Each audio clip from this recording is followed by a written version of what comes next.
Welcome back to the Mindfully Gay podcast. I'm Jerry with John and Cole, and we're continuing our profound discussion with Charles Lawrence.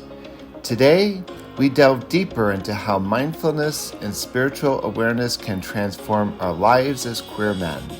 Let's dive in. I want to toss it back in your corner for a minute. Okay. Because you're going to throw something out that's going to cause us to pause and think or to feel. Experience.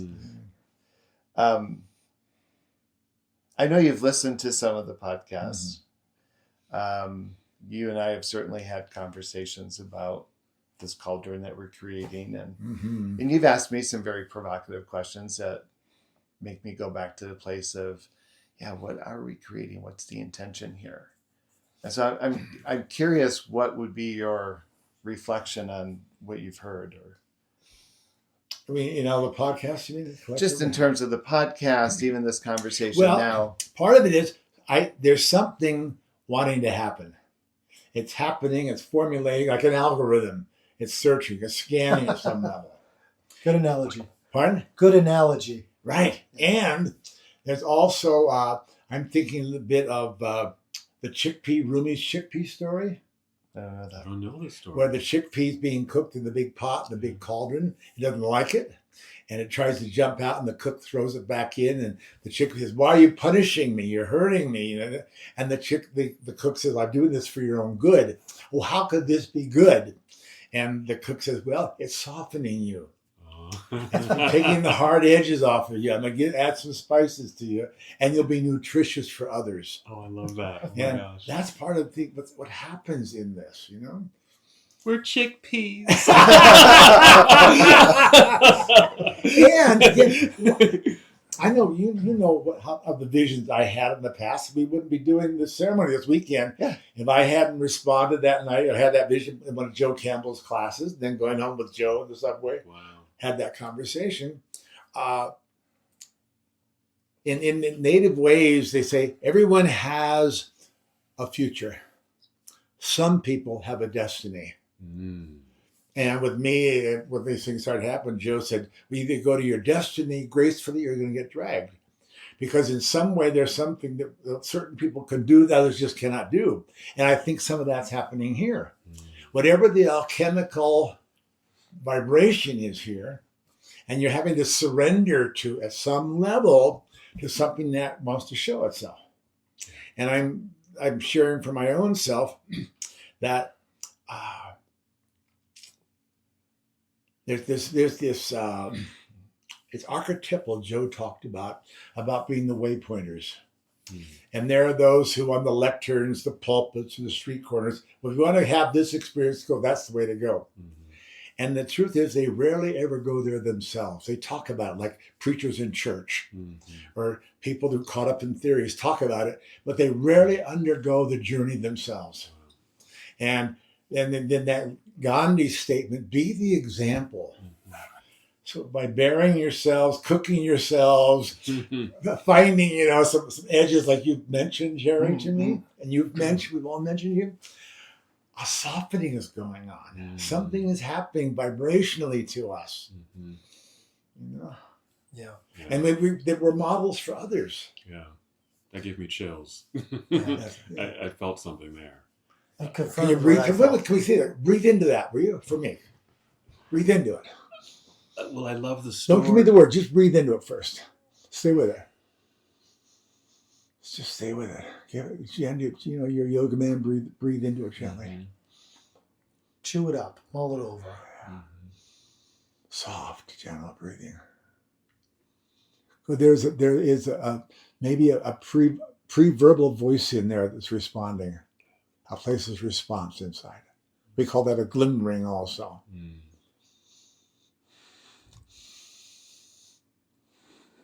And with all your training, let some of that skill set in there. Open up wider, relax more.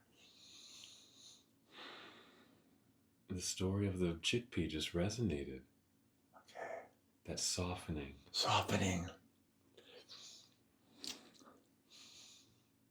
And allowing. and that great something that's doing that to us and other. Mm-hmm. Yeah. But then surrendering, to me, it's been surrendering to the process and learning to enjoy the surrender. That's what it feels like. It doesn't feel like I have to, guard myself from it. Yeah. But the softening allows the Movement happens. Yeah, this release, this opening up. Yeah. And if we're the examples, then others will be invited in. That's right. I have a random question that popped into my head just now listening to you guys talking about this. For me, it's getting older that I feel has been such a gift because I'm able, just having your life experiences and your education and what you read and stuff, it takes time. And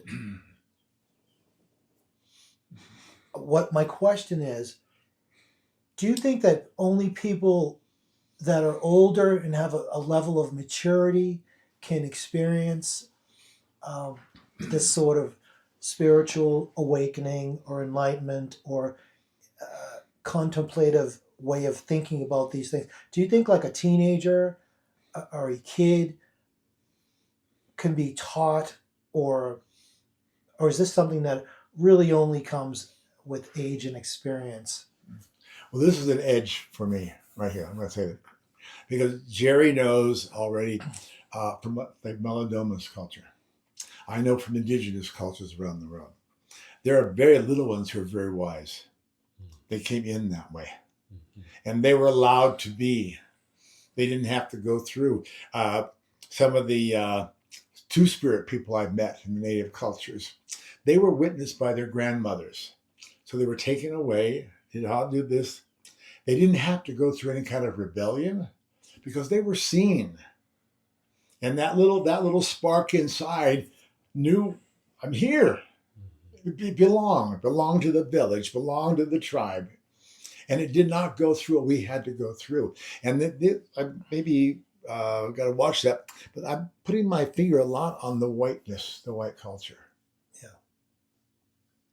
Domestication. Yeah. That's a perfect word for it. It's like cattle domestication. We have just, we've lost all of the, what I would imagine would be the ancient teachings of our ancient original people. That's another thing I was saying. We're talking about where that comes from, where that spirituality that's so important comes from. He mentioned Melodoma, who is a teacher of ours, Melodoma Seme, from the Dagra people in Burkina Faso, and when a woman conceives and is pregnant, the shamans and the elders are already divining, why is this person coming to the tribe? What gifts, what is it that they are bringing? What is their sense of purpose? It's conceptualized, it's explored before that child even crowns its mother's cavity. And the vision of the tribe is to hold that child in fulfilling their calling, in being who they are. And so it's not like there's this prescribed idea of you have to go through grades 1 through 10 and get a diploma and then move this way to be successful. It's like, we're going to facilitate your purpose and who you are, and the tribe and the village comes together in relationship to that. Once they've identified it, or are they trying to find out what it is that they're bringing to Well, the tribe? I think the shamans are trying to get some understanding of how do we prepare the place for this person. And so it comes in a place of welcome. Right. Total receptivity, knowing that you're bringing something from the other realms, you're bringing that to us. And to be born into that welcome. Yeah, you pop out Village queer. welcome.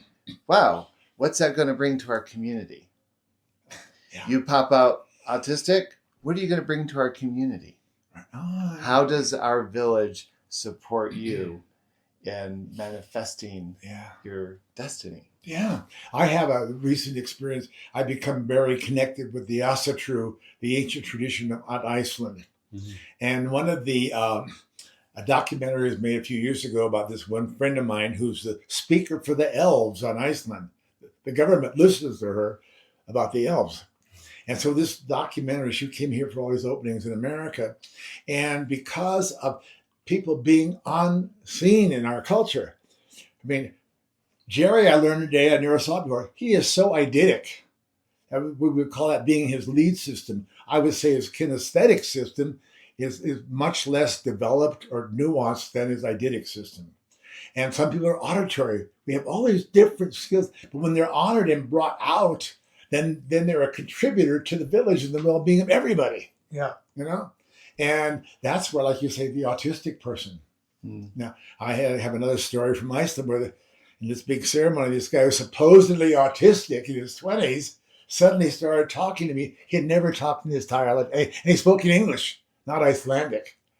And the people in the ceremony were just dumbfounded because there's something latent like this here. It's latent to come out. For God's sake, let me out. Yeah. Let my joy, because all joy to me is essential joy. A lot of liveness. So to answer your question is Yes, it can happen. right. Yes, it can happen, but for our culture, right, it would require a shift in our cultural narrative and our cultural understanding, right? And that's kind of what we're learning through these pathways of spirituality, right? Is this breaking down the domestication. Miguel Ruiz, I think, talks about it perfectly. Is like, how do you break down the domestication to find what is authentic and to give that permission and to allow it to move and to flow through you, as opposed to the critic or the metote or the other kind of elements that seek to suppress you. So see now I understand what you couldn't impart to me before, which I was just saying to you recently that I see now that the original religion, the first religion of the first people here, is the religion, is what all other religions copy and bastardize and twist around. It's the earth, it's the sky, it's the sun, it's the trees, it's the ground, it's all of the things that are actually tangible, that are giving us life, that are cleaning the air for us, that are making us free, that are growing our food. I mean, that's the original common sense religion to me. So it just so happens that the original first people were for us, and what we know, the Indians and all the indigenous forms. So whereas I never really made the connection why Catholicism or Mormonism or whatever are all relevant in whatever way. And now I see they have their own thing. They have their own reason for being there, but it's all a bastardization of the original religion in my mind. So I can see why you would really be focused in this. In some of the mythologies, I'm thinking about Andean mythology and all, but here in America and Indian, the great creator was a dreamer and dreamt this and dreamt this and dreamt this into being. And then supposedly the creator got lonely and so created the two-leggeds, to share this great creation. They all were part of family. We're all relations. Years ago, I got to sing the lead in a premiere of an oratorio of Black Elk's visions about that vision woke up to him there in the Dakotas. And the voice said, I've created all of this, beautiful, with that little 12-year-old kid, Black Elk. And you were able to tap into this ancient. Yeah, well, this composer, Native American composer. But I mean, when you were doing it, you connected and related to it and felt it. Well, then we learn in these circles, we become it. Yeah. We cannot be separate from it. Strange and awesome. Surrender to that. Mm-hmm. I have to share. I'm finding myself sad because I feel like we were deprived Yeah. right? Of our right to be. I'm saddened that we didn't get to have that welcoming, celebratory experience. Right. And so many of us did not have that. But we are now. And that's the thing. Yeah. We are now. But I guess my feeling is a sense of grieving. Yeah. Why didn't we get to have that? Yeah. Billion reasons. But what I'm saying is what you're experiencing now is so right, and it so sucks, which is why I am happy now. Because it's like these realizations have just been coming lately, and it sucks, but we're trying to create that's what we lost. We're trying, and we actually, I mean, for me, I am. If I left here today and I never saw anyone again, I still feel like I've grown in a great way, just from realizations that were not readily apparent to me my entire life. So I do feel like you right now, you should be optimistic. I know we've been burnt so bad that you have to be cautiously optimistic, but I feel like you should be optimistic because there's some, I mean, you've been around this group longer than I have, but maybe because I'm seeing it with fresh eyes, this is some good fucking magic that's happening here, for lack of a better word. Good vibrations, good feelings, good honesty, disclosing your fears and your hearts, and looking at people and realizing that things aren't what you thought that they were. And it's hopeful for me. It's hopeful. Yeah. And it is for me too. I think the realization is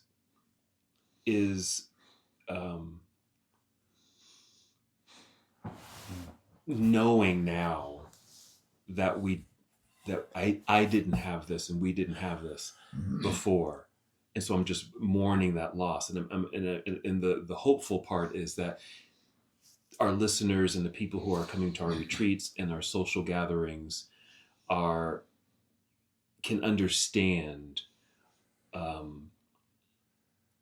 what we've missed, what we lacked or didn't have, but now we can celebrate. Yeah.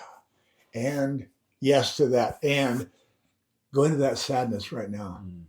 It was given to us as a gift right now in the process here. Stay with it. Right? We have these circles that comes out of the old Karelian tradition where no one laments alone. They sit in circle together. I mean, in the African tradition, I didn't know that. And that's all, because it woke something up in me too. And let's all find that place of sadness in ourselves. Yeah. It's just sad to know that. But don't put it all so much words. Yeah. Stay with the feeling and the sound of it. Let's get back, because the words have trapped us. We're imprisoned to words. Yeah. Get back into the feeling. But isn't it so tough for men in general? I know it sucks, but you're running away right now. No, I'm confirming what you're saying. Own the emotions and experience the emotions. And I want to do that so much. And I've only been doing it from freaking crying in the fucking lodge. But I want to be able to also put that stupid ego shit down and emote too and feel that stuff. And I kind of feel like it's happening now after all these years. It's finally starting to happen. In the Northwest tradition that I was led to decades ago in the smokehouse, one of the basic things is, can you laugh honestly and can you cry honestly? That's great. It's a big spectrum. Yeah. That's great. And when I've seen these awesome initiations, with all that cry, that rage was ever down there, shoved down, it's got to come out for the body to be clean inside emotionally. We are emotional beings. Now I know why my grandmother, my mother, my father, and all my brothers and sisters are screamers. Oh, everyone's so overly, come here, you bastard. That's how we kind of all got it out. We're very touchy, huggy, screaming and yelling, and then getting over it and expressing ourselves like Italians in that way. I guess that is a really profound thing that I never really even thought about. And now's the time to contemplate it. Yeah. And do some harvesting. Mm. Do you know, Cole?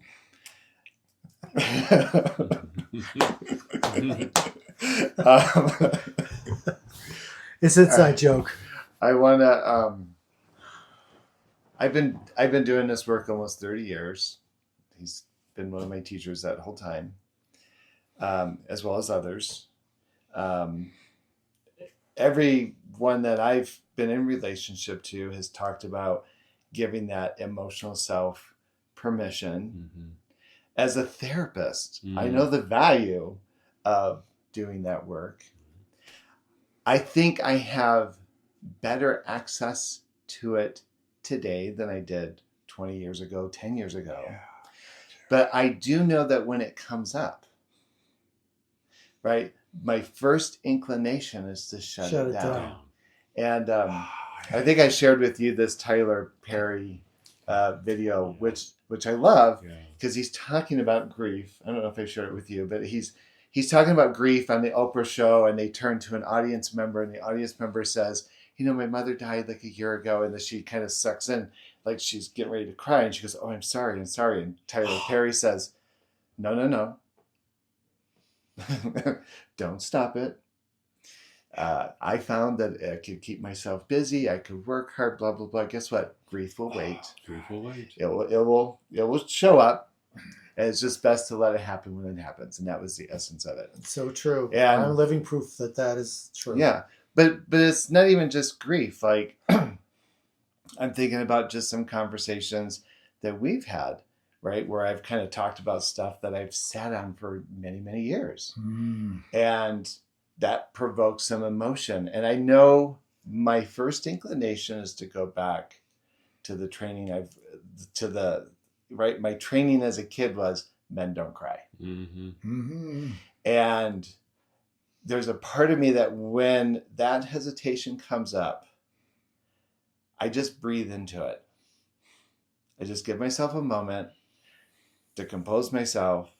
And part of the composing of myself is it's okay. Mm-hmm. Give yourself permission to have it. And I think I go back to the retreat, but I've worked with lots and lots of gay men. And I think there is a tremendous amount of unresolved grief on multiple layers. And I think in many ways in our community, we know how to play hard. We know how to play really dangerously hard.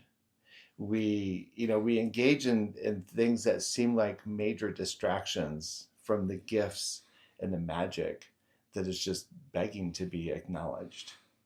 And I think part of that is, I think at some point as a queer culture, we have to give ourselves permission to grieve, not to be stuck there, but to birth into the magic that sits on the other side. I think you're really onto something there. I really do, because gay men explore these self-injurious, horrifying degradation. Just this stuff where, treat me like a hoe and spit on me and stuff like that. And I think that really speaks to what you're saying. Mm-hmm.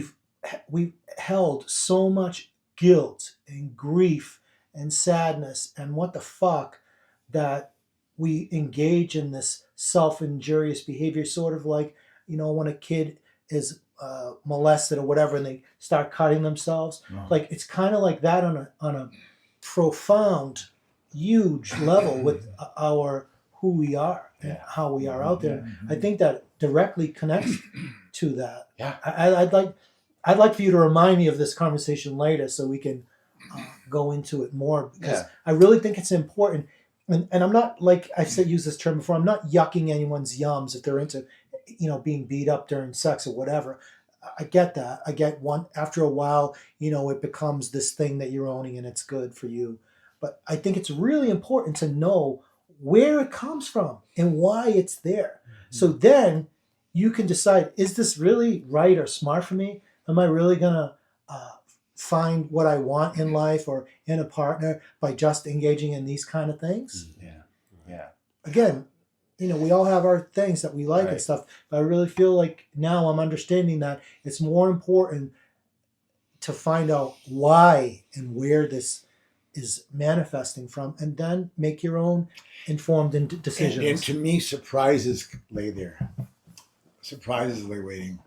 Go back and explore that more. And that's where the unconscious can come in. Yeah. I'm getting goosebumps thinking about that. Yeah. And that's transformation. Yeah, that's the real transformation. I was just going to say, we're talking about transformation. We're taking, because I was feeling that sadness too. And I would even go further than that. Like Melodoma, again, would go back and say, we all come from like these indigenous roots. Yeah. If we trace our genealogy back far enough, right? We all have origins in Africa. Mm-hmm. And isn't it interesting, right? We are so disassociated from those traditions. And even just the immediate tinnitus is we're so disassociated from nature. Yeah. Which is, you take people out in nature and you can just watch them decompress in a very short period of time. It does really make physical change. Yeah, especially when we're hiking. Yeah. Inside joke. No. They took me on, what was known as a grandma hike, but I was like, Jesus Christ, I didn't know we were going to Mount Everest. You were talking to God.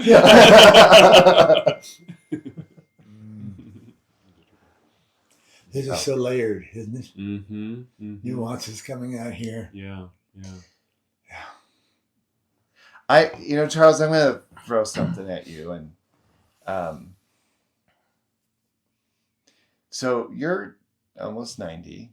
I know we've talked a little bit about your own kind of consciousness around how you identify in the world with your sexuality and gender and what have you. And you've seen almost 100 years of queerness. And I'm curious, you often have talked to me about remembering our future. I wonder, what would you... I love that term, by the way. Yeah. How would you apply that towards, and maybe help conceptualize this idea of remembering the future, but what would you project into the queer universe, if you were? Like, where will we be in 100 years from now? In the wizardly magical way of thinking that you... Well, that's a question that does require some listening here. Because that's you're opening a door to a new conversation. And there's always, like with Rumi, beyond the ideas of right doing and wrongdoing, there's always going to be something waiting out there. And we have to go out into that place sometimes and wait a bit. I may have to take 20 breaths because that's a lovely invitation. Yeah. And we have till Thursday.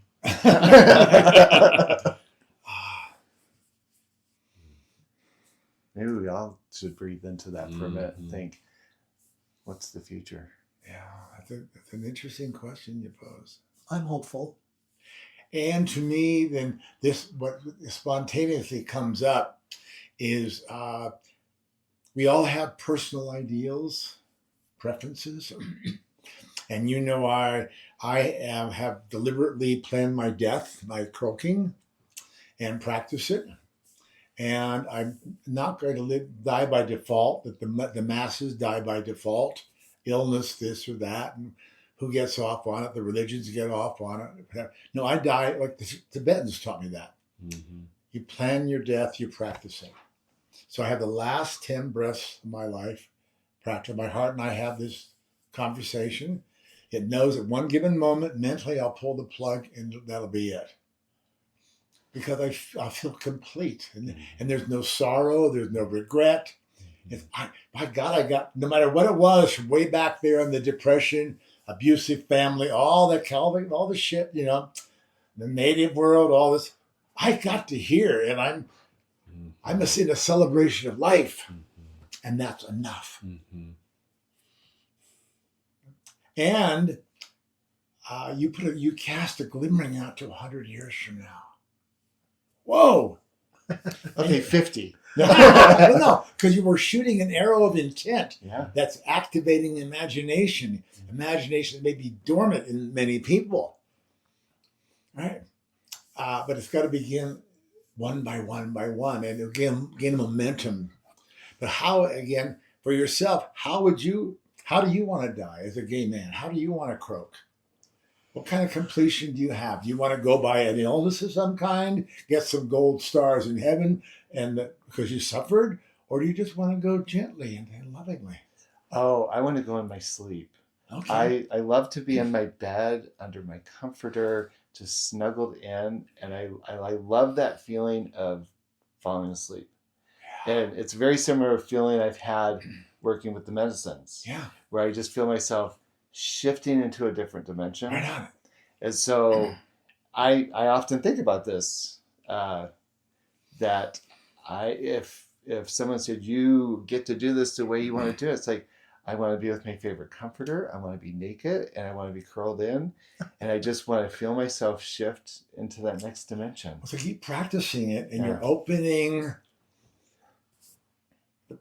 the prefrontal lobes, the neocortex is opening up, and you're creating a track. Yeah. And it's an evolutionary track, because what level one person gets an idea, like a 100 monkey thing, it's going to create ripples. I do want to be old. I've thought about this, and I think working with Nick has helped me, because I thought, old kind of sucks, but I'm feeling so healthy and so vibrant. I think my intention is to maintain that engagement with my body. Right on. To I want to cross the threshold of 100. You're becoming a heretic or a rebel against the collective and the miasm of the collective, the way everybody else has done it. Yeah. All it takes is one person to get a dream and do something differently. Yeah. And keep playing with that. It's a beautiful way. And because I have no use for peace, I have no use for war, I've got none of my interest. But how about somewhere out there in a field of harmony, in a native way, and we're all indigenous somewhere, that all beings, all the variations live in harmony and joy with one another. How about that for a beginning? Yeah. And all the labels, all the defenses, because our bodies are defense mechanisms, basically. All the defenses are gone. That's why I don't want peace bullshit. I'm not interested. Ecstasy. I'm joy. I'm ecstasy. And why not? Little kids are ecstatic. Yeah. Creatures, little birds, hummingbirds come in. Yeah. There's ecstasy. And that's, to me, is a natural way of life. That's what core of my life. And that's what I got when I got back to little Charlie. Went back to that before place that like the Hopi and the Hunas teach about. Back, there's a part waiting, and the Tibetans talk about that. There's a part waiting for us to retrieve it. It was there before we came in. And then our whole field of perceptions change. Everything is a threshold, an opportunity for some expansion, liberation of all beings. And I'm going to sit with that even more, because that's activated something in me. And because they had a time slot, but when we all, because I worked with people to go into the future collectively. And I had this one case I mentioned to you. These doctors are all on the floor in this suite in Texas, but they all zeroed in, and something happened. A curtain opened up, and there was an energy device sitting there, based upon an equation from the Kabbalah. So it's possible to co-dream together, co-create. And you're doing that too, in a way, aren't you, here in Mindfully Gay? And on another level. And maybe you'll become more deliberate about it now.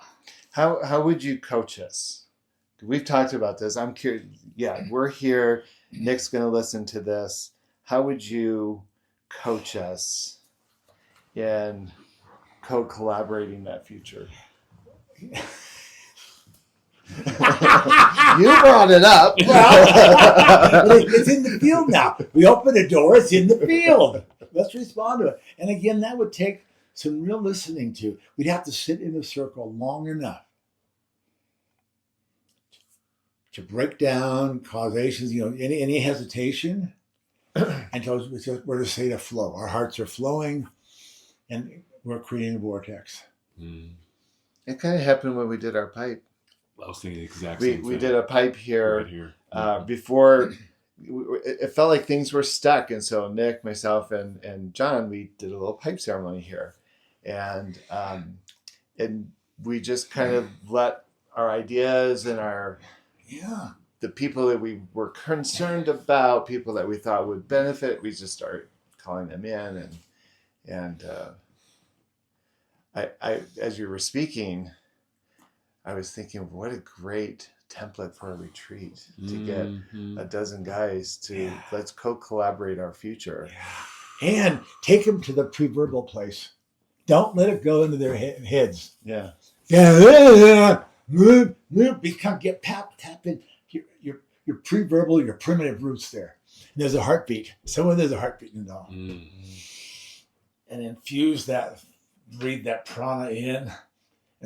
Because it's shape-shifting. We're becoming something different. Yeah. Then I want to share something that this I've been thinking of since that we went from, creating how we want to die, how we want to pass on to this. And during that whole time, and then you were talking about when you bang like that and you like the primitive self, the way that I see myself and want to envision myself passing away was right there front and center for me. And before I say what that is, I want to say I think part of it is because I've just watched so many people that I love just like slowly die and just rot away, sick in bed and all, and I or quickly from something horrible. And I have in my mind, I want to die in battle. I want to die in a blaze of glory, fighting for something that I love or a cause or someone I love. I want to die in battle. I want to die with energy. I don't want to die in my bed, in my sleep. I don't want that because I've seen that so much that I feel like I want to go in because I know that there's a spirit. I know that there's another place after this. I know it. Yeah. And I don't want to go into that place drugged out because I'm on because of cancer medication. I don't want to go into that place when I'm asleep. I want to go awake and aware. And I think of a battle, an ancient battle. I think of that in my mind. I want to have a cause to die for. And when you're bringing that forward, I feel like this is a great orgasm. Well, I used to build up orgasms for 2 or 3 hours before just keep working it. And then, oh my God! And it's a little death. Yeah. A pure orgasm is a little. Isn't that the French? That's a French word, right? In the little death or something like that. The orgasm is called the little death. Yeah, right. I love that. That's so cool. Yeah. Well, there's something coming there too. About being in battle, because that's a chemical addiction, having to fight something or fight for something. That's what I was wondering. What is that? It's not healthy, I would imagine. But like I said, I feel like I want to be honest. Yeah. Oh, I hear. Until we can put it out, we can't examine. Yeah. What do you think that is? Is that just simply what I said? I've created these narratives in my head about how I perceive death, so I don't want it to be like that for me. It's eons of domestication and tribalism, this and that. You got to fight this, fight that. Yeah. And we have this metaphor of the spiritual warrior. He doesn't have to do it in an outward battle, but there's this whole sense of conquest with the self. So then there is something relatable in that. Yeah. It's not just a stupid ego. Nothing is stupid there. Nothing is stupid. It's interesting. You talk about the spiritual battle, and when Melodoma was passing away, he invited Bruce and I to come to his home, and he didn't do any medications. He wasn't doing the morphine thing. He And what was interesting is clearly he was on his deathbed. Yeah. And his request was he wanted enough healing, if you will, or strength put into his body because he still had work to do before he crossed over. And awesome. and what he was communicating is, I still have one or two pieces I want to resolve before I let go and move to the other side. And to me, because he was definitely a very warrior type spirit, and I thought that was the spiritual warrior, right? Is he was still to the very end, and Bear Boy did the same thing. Bear Boy he knew he was dying, and it's like, there are things I want to resolve or have resolved before I cross over. Because he saw that as advantageous to going where he's going to go. Well, because that knowing that whatever track we're on here now, if we don't clean it up here, we're going to find it on the other side. Yeah. It's going to be a repetition. And to me, what has come to me, and having gone through a number of so-called death thresholds over my life, diseases and what have you, by having my death so there between now and then, it could happen tonight or 20 years from now. It doesn't matter. As my old teacher Milton Erickson said, once you have this well-established outcome over here, relax and enjoy the journey. Mm-hmm. Just wait till after the dance. What? Wait till after the dance. We need you this weekend. Why not go in the dance? Yeah. Wow. Okay, but wait till the end. Okay, just spoil it for everyone. And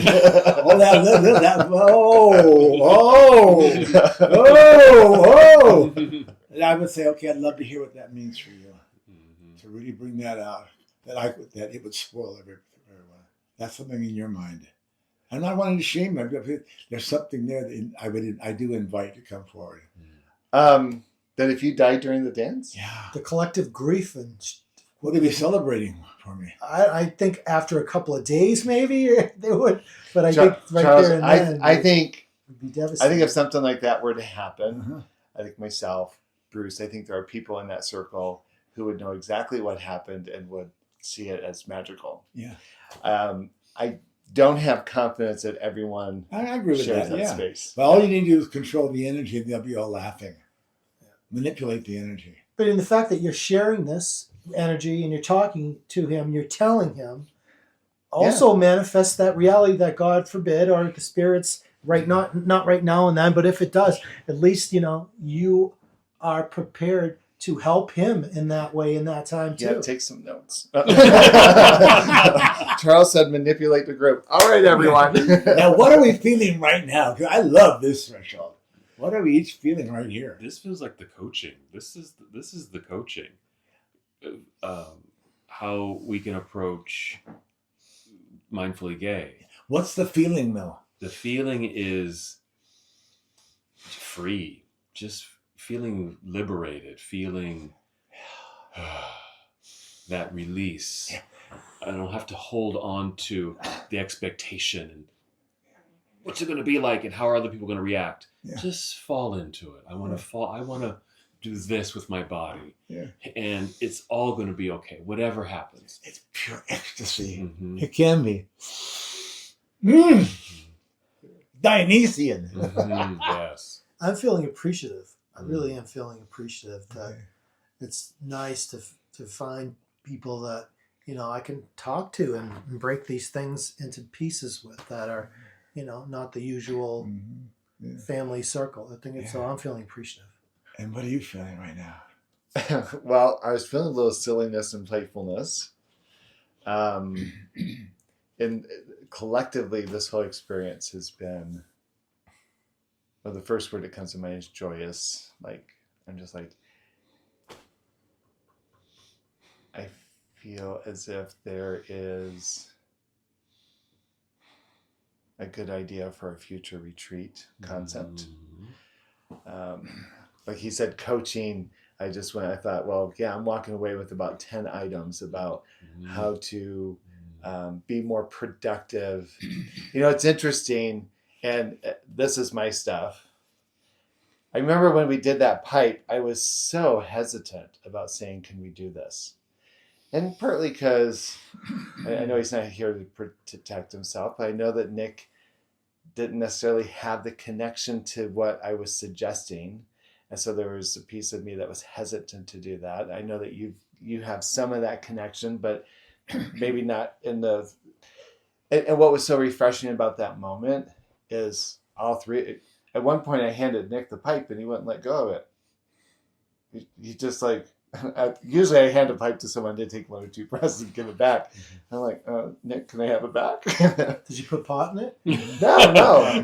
Just that would right. explain it. But energetically, I mean, like he kind of quickly resonated with it, and kind of like how you did at the retreat. And I think what understanding I'm getting is, even when we talked about doing little shorts, right? I think, what could I say about this stuff that people would be interested in? And it's just occurring to me as I'm listening to you. It's like, there's a wealth of resources that I've been hesitant to bring out to move this forward. And so I'm feeling inspired and feeling permission to just put it out there and to encourage it. And all of us, all 4 of us now, and maybe some of the guys who've been at the retreat say, hey, this is a community collaborative. And so come and join us in this pipe. And to draw from, it's not just Charles, it's Melodoma, it's Bear Boy, it's all these folks who have been offering these teachings. And I think I've been hesitant to give them permission to be fully realized. And what I'm recognizing is it's probably exactly what we need to incorporate more of. Yeah. And I would like, from my perception of it here, it takes time for momentum to build, and I think you got you're at the threshold now when it's time. It couldn't have happened before in the same way. Yeah. Right. I don't think you've been withholding it or holding it. But time is now. The momentum is building. Yeah. Well, we have to be so careful with our language. Well, say I think after the retreat. Can you explain that? Why do we have to be so careful with our language? Because the brain can't help itself. When I say, we have this thing this week with Jane Fonda thing about re-identifying ourselves. We use the same language over and over again. We're activating a historical part of ourselves, which is generally at the trauma-based, what have you. The minute you begin to re-identify yourself deliberately, the brain, which is a neural, it begins to function. Then all the molecules in our bodies begin to fire a different frequency. Reactivation of neural pathways. Yeah. Which is what you were talking about the other night, which is why I wanted you to say that again, because I found that absolutely fascinating. Yeah. So because what you're saying in a nutshell, if I can dumb it down for myself, is, we have these preconceived ways that we think and do things based on what we are verbalizing. When you verbalize it, your ears, they reprocess it, and you grind these grooves. So what you're saying it's called an engram in the brain. Engram. Okay, is we literally have to watch our words because we don't want to just keep creating those same friggin' grooves. Yeah. We want to make new grooves with the new needle, which is a positivity needle. Absolutely, very selective. Okay, very deliberate. I've got it now. I'm glad I've been thinking about that. Well, it built up. It popped out at this moment. I like it because it's actual work, and I'm a visual thinker, and that's actual work for me to, shut my Italian mouth sometimes and not say the things that I want that my subconscious mind wants me to say. Yeah, I have to mindfully think about what it is that's going on before I say it. Yeah, and it's a hell of a lot of work, but I can see the benefits are enormous. Yeah. Well, I'm looking at you, and I see the vibe emanating off of this, hot, older Max von Sydow, well-read, erudite guy, and I'm thinking, this guy, he has it. I'm like, I'm learning. I'm actually getting how to do the math. Okay, well, I'm going to give you another lesson then. You feel something coming off of me, okay? So to speak. before Buddhism fucked up Tibet, Yeah. there was a culture called the Bon culture, shamanistic culture. And the essence of that culture was being either the devoured or the devourer. Within us. Okay? So I want you to eat some of the energy that you feel. Breathe it in. Now breathe it in. It's in the air. Breathe it. Yep. And then swallow a little bit and let it go down, because it's like we also call psychic homeopathy. It triggers, it quickens something, a vibrational something in your body. No, I absolutely I feel it and get it. And I know there's so many things that, I could verbalize it into different ways, but, sometimes just feeling it seems more potent. So I get that. And the individual who has supposedly is more awake and conscious has the greatest responsibility. Because you can help direct energies flow just by breathing. Eat all these energies. What's her name? Pema Chodron teaches Tom Glenn. Take anything. Life devours life. And convert it into joy, love, whatever you want to do. There's deliberate intent there again. Yeah.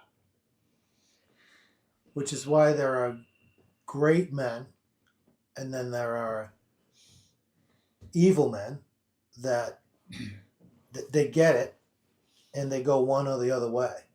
You can be a brilliant, intelligent shaman that can share positive goodness. Then there are people that go in the wrong way and can share that negativity. And on a lesser level, that's where you kind of have politicians and dictators and Yeah. I just not. I've been getting a lot of clarity out of this conversation. It's nice. In my estimation, we're at a time what they call the Pluto return in this country, and every 243 years, this planet comes around, a minor planet they call it now, and it shows all the underworld, the shadow, hidden there. Now, hidden, say, in the world of the IJC, Islam, Judeo-Christianity, is a virus, and it's called the Dominator virus. And look what it's all done to the world. Yeah. There may be some folks I'm offending in some way, but you got to look what's on the table. Look what's here. Did you get to watch the Jane Fonda video? Did you get to see it? No. So I have it right here. Yeah, play it. If you're going to play that, then he's going to have to edit it into the video so everyone watching. But take it seriously. We'll be able to hear it. I've written maybe 20 pages on that since maybe I've listened to it 15 times. Oh, I'm sure. Something new. Yeah, play it. Okay, let me see. We carry scenarios within us, how we were treated, things that might have happened. And as a result of this, neural pathways are formed in the brain. However, what we now know with brain science, you can reset the neural pathways like you do a thermostat. It's not so much what was done to you, it's what you do with it. It's the greatest freedom that humans have, the ability to redefine the things that have happened to us. And that new way of thinking becomes hardwired. We carry... And you become being. Yeah, or to be... You can... If you don't use it, you become a victim, and then that becomes your story, or you become that story that you create from grief. And no one teaches you how to not do that, or how to do what she's saying you should do. People are. I see why people are so stuck for so many years. This is one of my problems. This is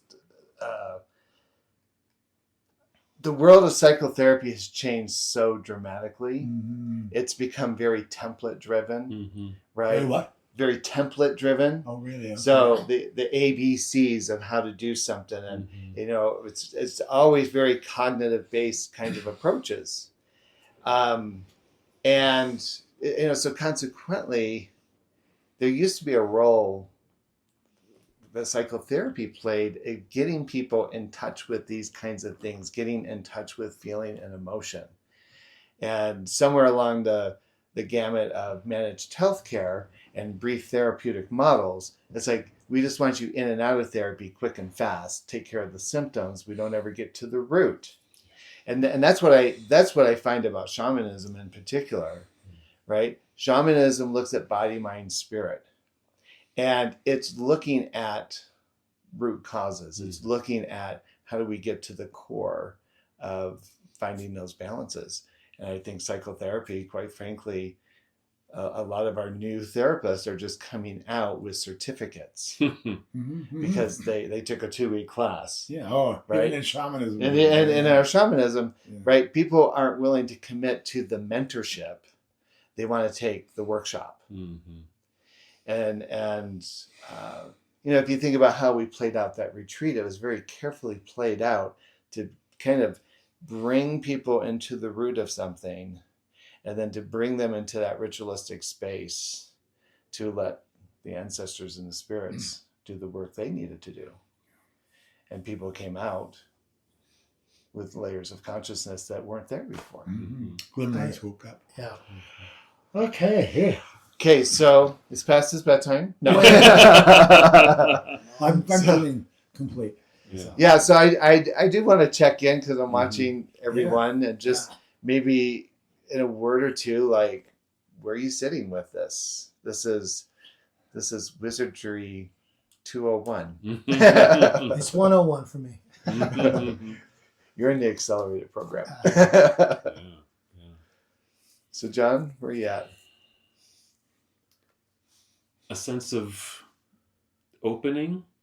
I just love listening to that Jane Fonda clip where,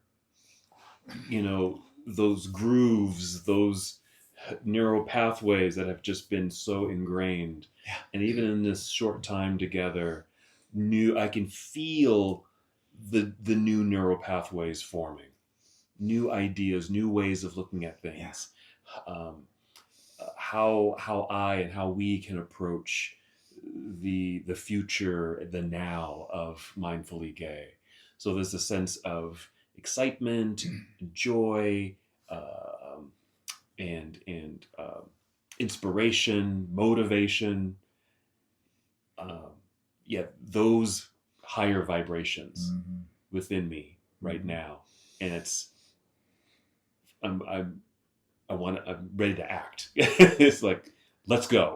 Let's do this. And just so many new ideas for podcast episodes, what we can do in small circle. I'm like, when you mentioned the pipe, like, I want to do another pipe. We need to do another pipe. Themed oriented retreats. I mean, just all the ideas. It's flowing. I just feel right on the openings. Yeah. Where are you at, Cole? I'm in a place, I'll try to abbreviate it, but I'm at a place where I'm very happy and excited, but I'm at a place where I feel like I've had this big old book, this crusty, dirty, ancient book that I've been carrying around since I was a boy. And in the book, it's filled with pictures of all this cool stuff, and I know what some of the pictures are, but I could never read the paragraphs or the pages that explain what these photographs were or meant. I kind of had a sense, but now I feel like I'm learning to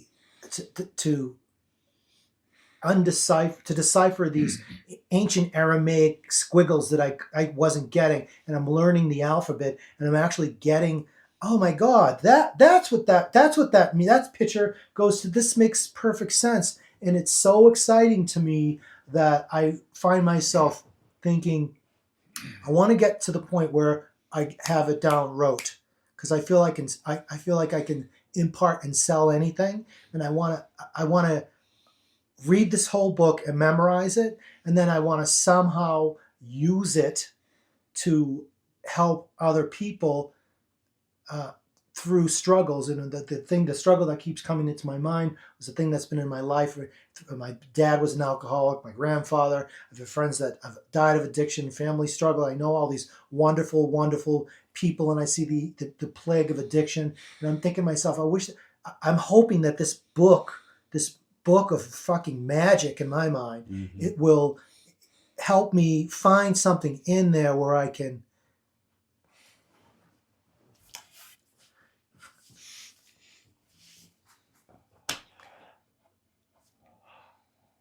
I'm trying to get through it because it's so powerful. Yeah. But I want to like decipher a way to help some of the people that I love or the people that are really struggling with that specifically. And I think it would be great. And I'm feeling like it's such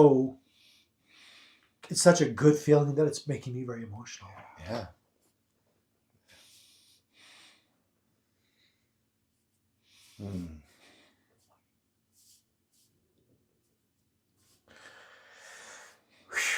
My turn.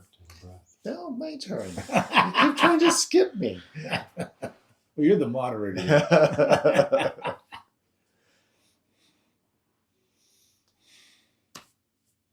Yeah,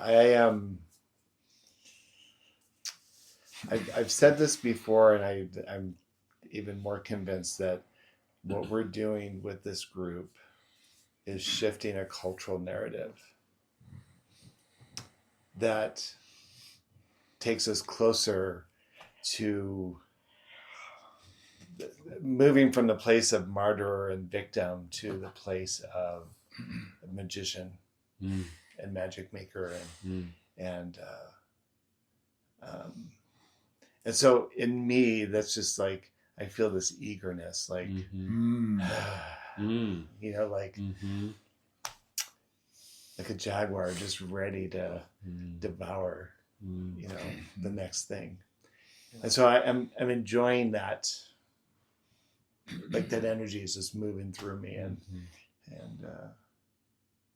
yeah. And then I'm grateful that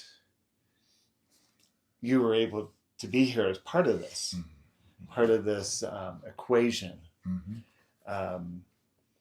You know, kind of what I was telling you before the podcast is one of the things I wanted people to see in the podcast is the magic of mentorship, right? Because you've been my elder and teacher and grandfather, if you will. And I think that process of mentorship is daunting to a lot of people. And wow, all three of us lived through it. Yeah. And even coming out at the end of it, like with a new vision. A new vision. Yeah. So yeah, I'm was hungry when we made the invitation, and so glad that you joined us and stirred the pot vigorously. Yeah, For sure. And where are you at? well, little Charlie's right here. Uh-huh. And because I so much joy in this. And there is a Stephen Sondheim song. The part of the lyric goes, step by step, putting it together. Step by step, all you do is a tiny start. And then momentum builds, builds. And the wizard in me has a solution for you so fast. I have to think about it. The image is, you know. And we're waking up the wizards in all of ourselves. Yeah. You know. And that, and to me, the less attention I call to what I'm doing, and just do it in the shadows, do it this way and that way, because the more you get out there in front of the public, the shadow's going to rise. Let it be like a virus. I used to teach viruses to people in corporate situations, how to dominate a boardroom. Because the unconscious is waiting for somebody to dominate the energy. And we have all this parasitic world out here now. You know, you talk about ruas, you know, and the mitote. And all it takes is a little glimmering of consciousness, the door to open up. And we're no longer at the affect of what we used to be at the affect of. Yeah. And then we have that opportunity to meet that energy, devour that energy. And what's waiting has been waiting for millennia to come to a new life. Life devours life, and I also believe, what's his name, Persig's theory is that nature itself is ever evolving toward greater and greater beauty and simplicity. And I believe that, something that I live with. Yeah. How much more elegance, how much more beauty, much more conscious. Yeah. So, Okay. and thank you. I've had a ball. Me too. Yeah. I know one of the downsides of this for me will be trying to go to sleep tonight. I get so high. I get so high. Whoa! Maybe I'll die tonight. Well, we certainly hope this has stirred you up as it stirred us up. And I'll just take the opportunity to thank Charles for being here and being part of this journey, and having Cole with us today, sitting in and sharing his experience. Feed And me a hamburger, please. we'll get to that. Feed me a hamburger, please. Does that mean it's run out of time? Whatever. And we just hope this has inspired you too. And as we are now experiencing this new pathway and evolution of Mindfully Gay, we extend that invitation out to you to join in all of this. It's not just us. It's all of us. And you have a story to tell, and you have a wisdom to share and a gift to share. And we want to hear it, and others want to hear it. We need to hear it.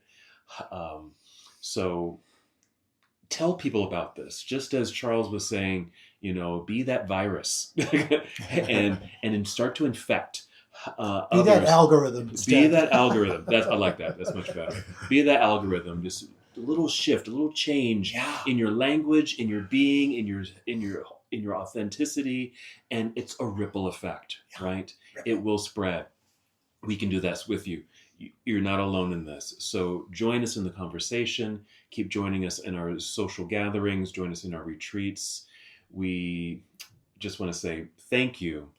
And as we move forward, we encourage you to live authentically and to join us next time on the Mindfully Gay podcast. Thank you for tuning into this episode of the Mindfully Gay podcast.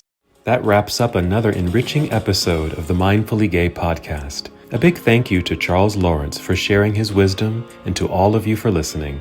We hope today's conversation inspires you to explore new pathways to your spiritual and emotional growth. Keep seeking your true essence, and join us next time for more insights into the mindful way of life.